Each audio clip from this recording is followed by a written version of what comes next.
श्रीमद् भगवद गीता का दूसरा अध्याय संपूर्ण गीता का हृदय माना जाता है। इसी अध्याय में भगवान श्री कृष्ण ने अर्जुन को पहली बार आध्यात्मिक ज्ञान दिया। वह ज्ञान जो केवल रणभूमि के लिए नहीं बल्कि हर युग, हर परिस्थिति और हर मनुष्य के जीवन के लिए मार्गदर्शक है। यह अध्याय सांख्य योग या ज्ञान योग कहलाता है, अर्थात वह योग जो विवेकपूर्ण ज्ञान और स्थिर बुद्धि की अवस्था तक पहुंचाता है।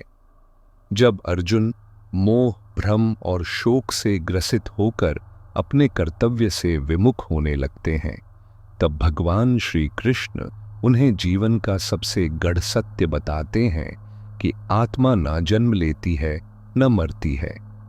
वह शाश्वत, अमर और अविनाशी है जो जन्मा है यह वह शरीर है, परंतु आत्मा न तो कभी उत्पन्न होती है न कभी नष्ट होती है। जय श्री कृष्ण। मित्रों, अनमोल साथी पर आपका हार्दिक स्वागत है, जहां हम आपके जीवन को आध्यात्मिक और प्रेरणादायक विचारों के माध्यम से सकारात्मक दिशा देने का सतत प्रयास करते हैं।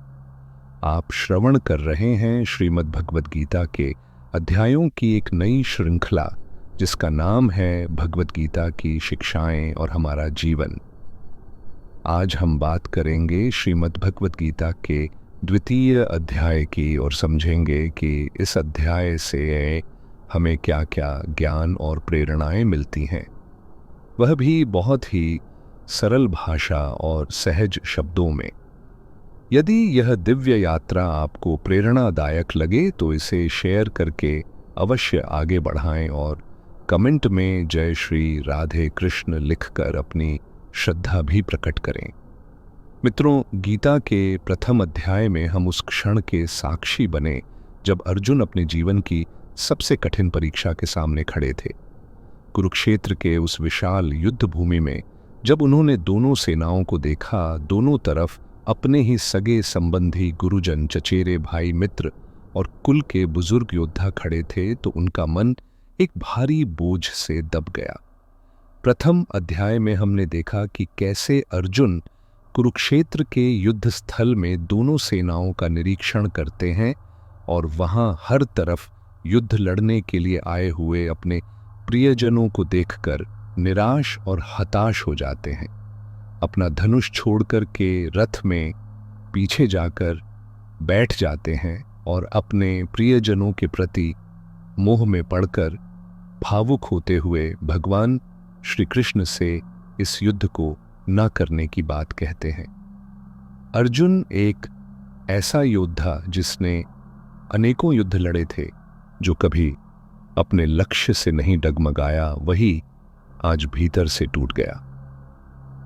उनका हृदय करुणा से भर उठा, आंखें नम हो गईं, आवाज कांपने लगी। वह युद्ध के लिए खड़े थे, लेकिन जिस युद्ध में अपनों को ही मिटाना हो, वह युद्ध कैसे न्यायपूर्ण हो सकता है। अर्जुन की आत्मा जैसे चित्कार करने लगी। उनका मन मोह और ममता में उलझ गया। वह भावुकता के उस गहरे भंवर में डूब गए जहां तर्क, नीति और धर्म भी क्षीण लगने लगे। उन्होंने कांपते हुए हाथों से अपना धनुष नीचे गिरा दिया और थके हुए मन से रथ के पिछले भाग में बैठ गए, मानो जीवन ने उसकी सारी शक्ति छीन ली हो। वे भगवान श्री कृष्ण की ओर देखकर टूटे हुए स्वर में कहते हैं, हे माधव, मैं यह युद्ध नहीं कर सकता। इन लोगों को मारकर कौन सा सुख मिलेगा? यह सब मेरे प्रिय हैं। इन्हें मारकर मेरा हृदय कभी चैन नहीं पाएगा। मैं अब कुछ नहीं जानता, बस आप ही बताइए मैं क्या करूं।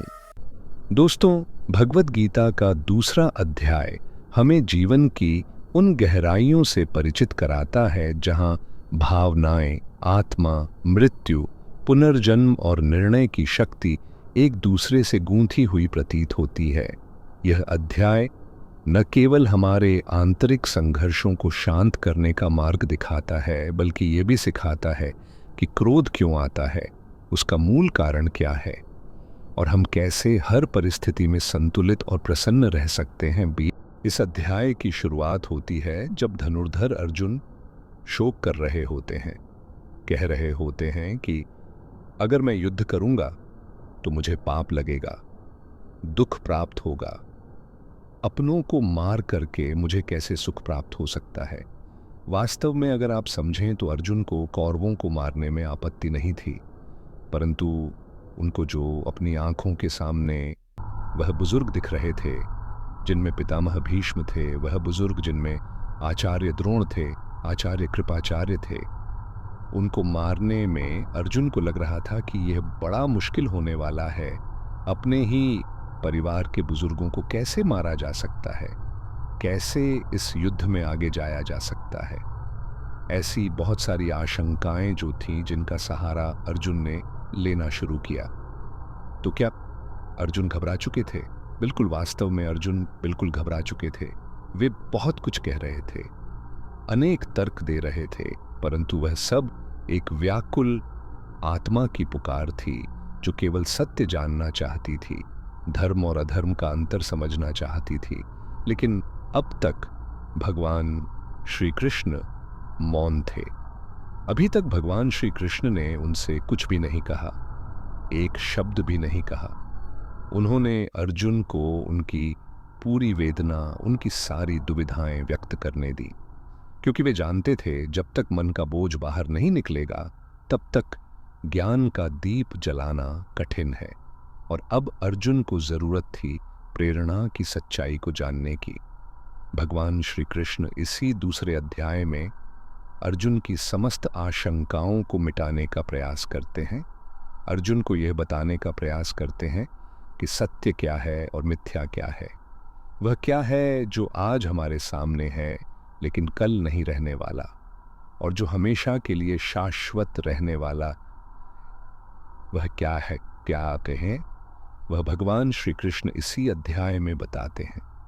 जब अर्जुन को यह समझ में आता है कि मैं बहुत सारी आशंकाओं और दुविधाओं में घिर गया हूं, मेरे सामने जीवन की सबसे बड़ी चुनौती आ गई है, तब अर्जुन भगवान श्री कृष्ण से कहते हैं, शिष्यस्तेहम शादी माम प्रपन्नम, अर्थात हे कृष्ण, अब मैं आपका शिष्य हूं, आपका शरणागत हूं, कृपया मुझे उपदेश दें, मुझे सही और गलत के बारे में बताएं, मेरा मार्गदर्शन करें कृष्ण। मित्रों, यह कोई साधारण वाक्य नहीं था, बल्कि एक योद्धा का पूर्ण आत्मसमर्पण था। अर्जुन ने अपने सारे अहंकार, सारा ज्ञान, सारे भ्रम और सारे तर्क त्याग दिए और पूर्ण विश्वास के साथ श्री कृष्ण के चरणों में झुक गए। उनकी आवाज में अब कोई द्वंद्व नहीं था, बल्कि एक शिशु जैसी मासूम पुकार थी।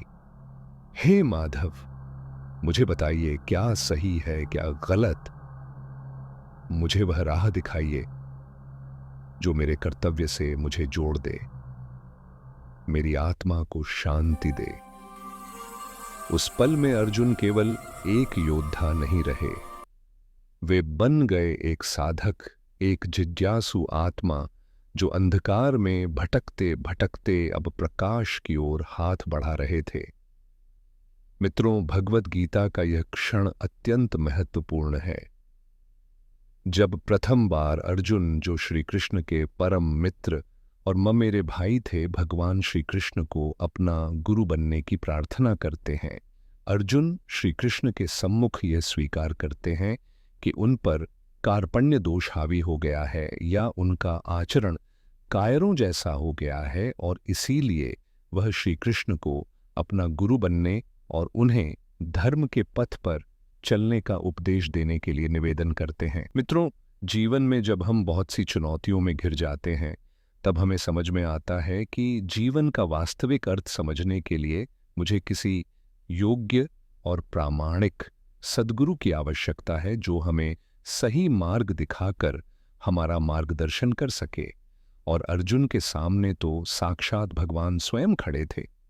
अर्जुन अब तक जिन श्री कृष्ण को अपना केवल एक सखा मान रहे थे और उनके सामने युद्ध ना लड़ने के लिए तरह तरह की आशंकाएं और तर्क प्रस्तुत कर रहे थे, वह अब श्री कृष्ण को अपना गुरु स्वीकार करके स्वयं को उनका शिष्य मान लेते हैं और स्वयं को पूरी तरह श्री कृष्ण की शरण में सौंप करके उनसे आग्रह करते हैं कि हे कृष्ण, मैं सही और गलत को नहीं समझ पा रहा हूं, इसलिए मैं आपकी शरणागत हूं, मेरा मार्गदर्शन करो कृष्ण।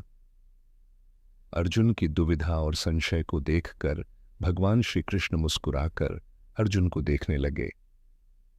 भला कोई मनुष्य उनसे हृदय से कुछ मांगे और वे ना दे, ऐसा भी कभी हो सकता है क्या?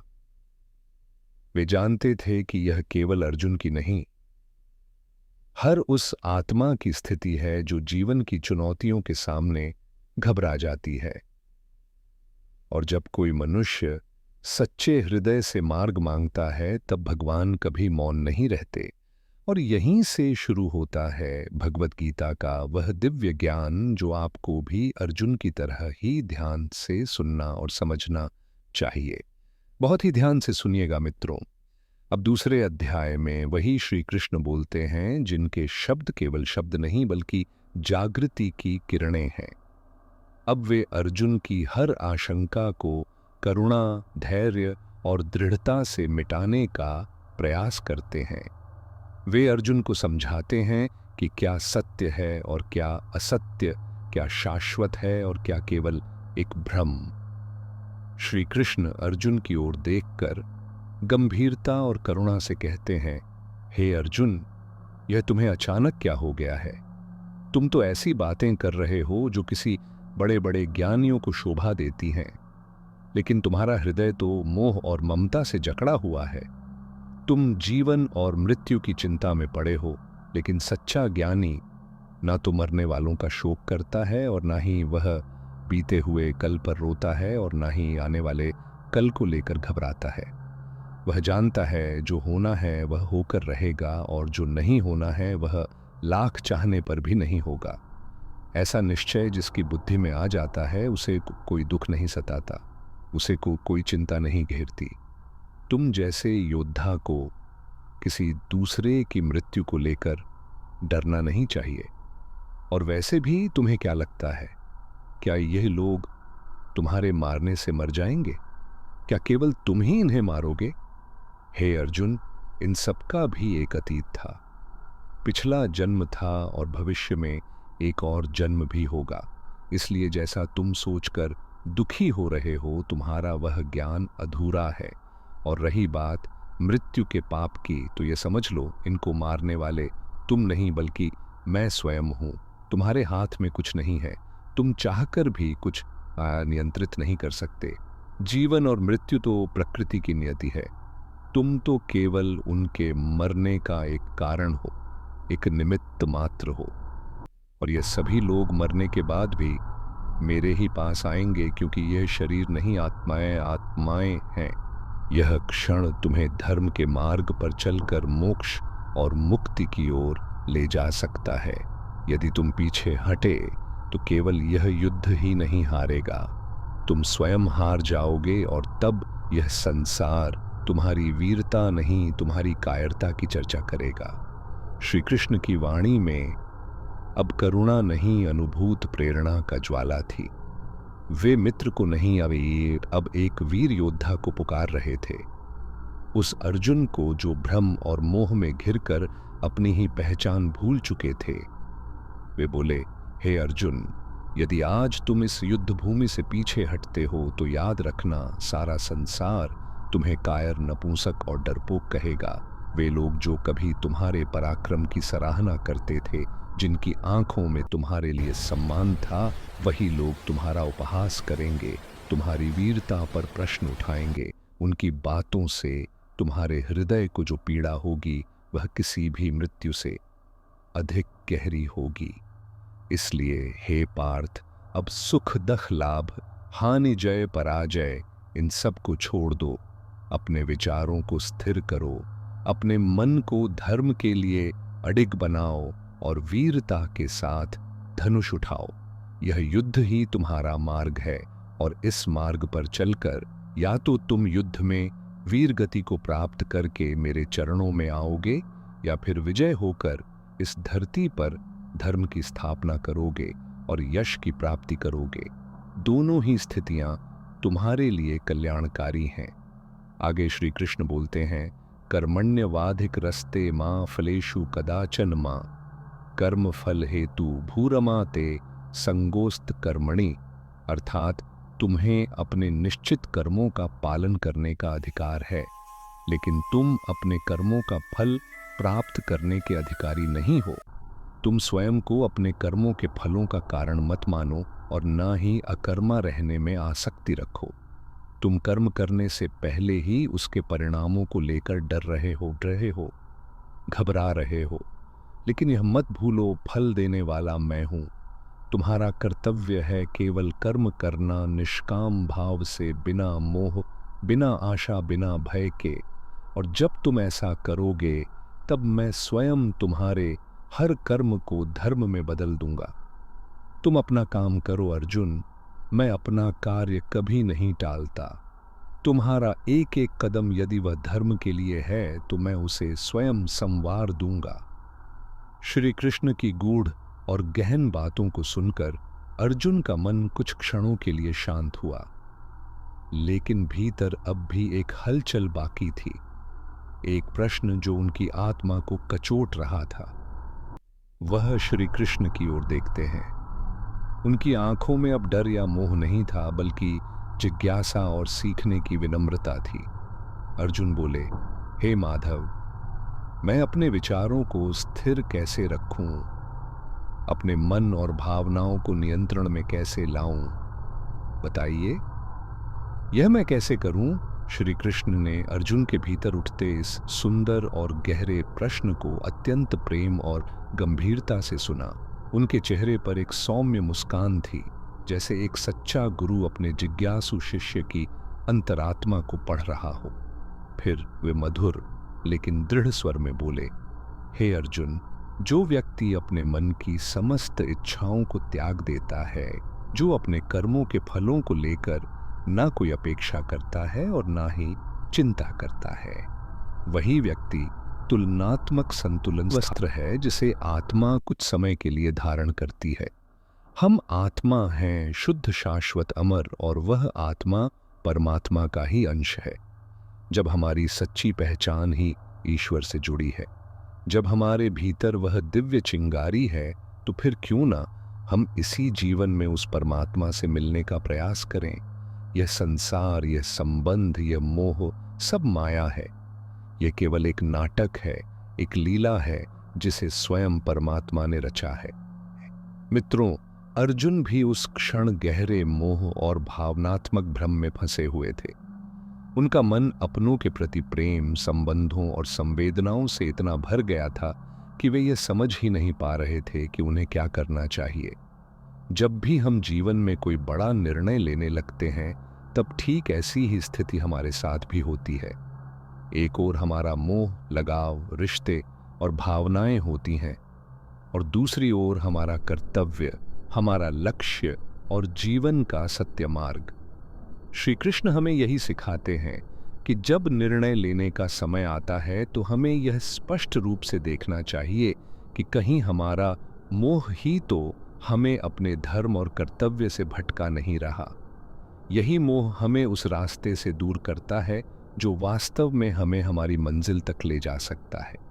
उदाहरण के तौर पर मान लीजिए कि आपको घर से दूर किसी दूसरे शहर में पढ़ाई के लिए जाना है, या अपने सपनों को पूरा करने के लिए परिवार से दूर जाना पड़ रहा है। ऐसे समय में आपके मन में भावनाएं उमड़ेंगी, माँ बाप का स्नेह, घर की यादें, वह सुरक्षा का भाव, यह सब मोह की डोर बनकर आपको रोकना चाहेगा।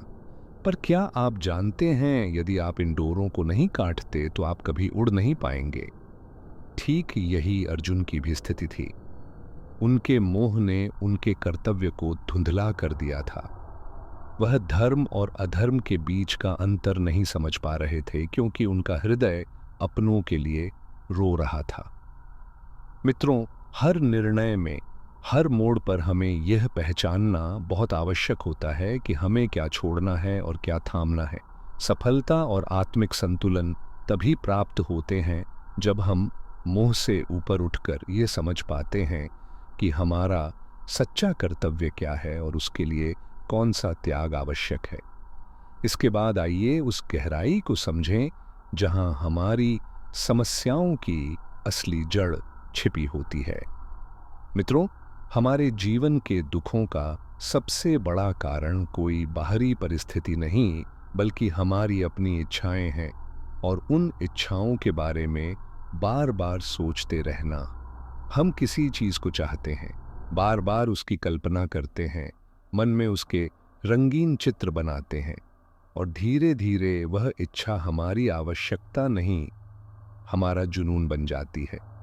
जब हम उन इच्छाओं को पूरा करने के लिए प्रयास करते हैं तो हम पूरे मन से, पूरी उम्मीद के साथ जुट जाते हैं। लेकिन जैसे ही किसी कारणवश वह प्रयास विफल हो जाता है तो उसी क्षण हमारे भीतर एक आग जन्म लेती है।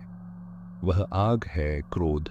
और ये क्रोध एक ऐसे धीमे जहर की तरह होता है जो न केवल हमारी बुद्धि को नष्ट करता है, बल्कि हमारे रिश्ते, हमारा धैर्य, हमारी आत्मा की शांति, सब कुछ जला देता है। श्री कृष्ण कहते हैं कि यदि यह क्रोध आपके भीतर घर कर गया और आपने उसे समय रहते नहीं छोड़ा